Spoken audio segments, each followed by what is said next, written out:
A 73-year-old Sikh woman, Harjit Kaur, who has lived in California's East Bay for over 3 decades, was detained by US Immigration and Customs Enforcement, known as ICE, during a routine check-in. Her detention has sparked widespread protests and raised serious concerns about the treatment of elderly immigrants. I am Inderjeet Kaur. I'll explain why Harjit Kaur has been detained in US. Harjit Kaur, who migrated to the United States in 1992 as a single mother of 2. Despite her asylum claim being denied in 2012, she continued to comply with ICE requirements, reporting biannually for over 13 years. Harjit Kaur was undocumented, according to a report of ABC 7 News. On September 8, during a routine appointment at the ICE office in San Francisco, she was unexpectedly taken into custody and later transferred to the Mesa Verde ICE Processing Center in Bucksfield.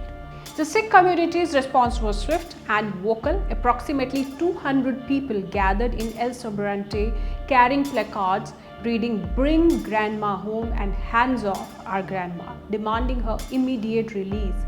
The protest was organized by Harjit Kaur's family, the Sikh Center, and advocacy group in US. Local officials, including staff from Congressman John Garamendi's office and Harkul City Council member Dilli Bhattarai, also joined the demonstration. Harjit Kaur is a well-known figure in her community, having worked for over 20 years at Berkeley clothing store and regularly attending the local Sikh Gurudwara. Her family has launched a campaign website, bringharjithome.com, urging supporters to contact elected officials to advocate for her release. As the debate over immigration enforcement continues, Harjit Kaur's case highlights the complexities and human impact of these policies. The community's outcry underscores the need for a compassionate approach, especially concerning elderly and long-standing residents. The United States has intensified its crackdown on illegal immigration with stricter border checks, mass deportations, and new enforcement measures. Authorities say the move is aimed at national security and protecting American jobs, but critics argue that it raises humanitarian concerns. According to the ICE, during the first 100 days of President Trump's second term, US Immigration and Customs Enforcement has arrested over 66,000 illegal aliens and removed over 65,000 aliens, including criminals who threaten public safety and national security. 3 in 4 arrests were criminal illegal aliens, putting the worst first. The crackdown has sent shockwaves through immigrant communities across the US.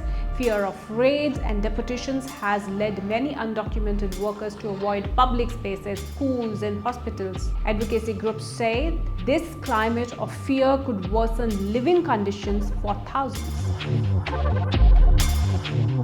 Remember how illegal Indian migrants were sent back, handcuffed? Opposition raised concern over inhuman methods to deport Indians. External Affairs Minister S. Jaishankar had told in the parliament that the use of restraints was part of America's standard operating procedure, and Delhi was engaging with Washington, D.C. to ensure that deportees were not ill-treated. He also pointed out that the process of deportation was not new.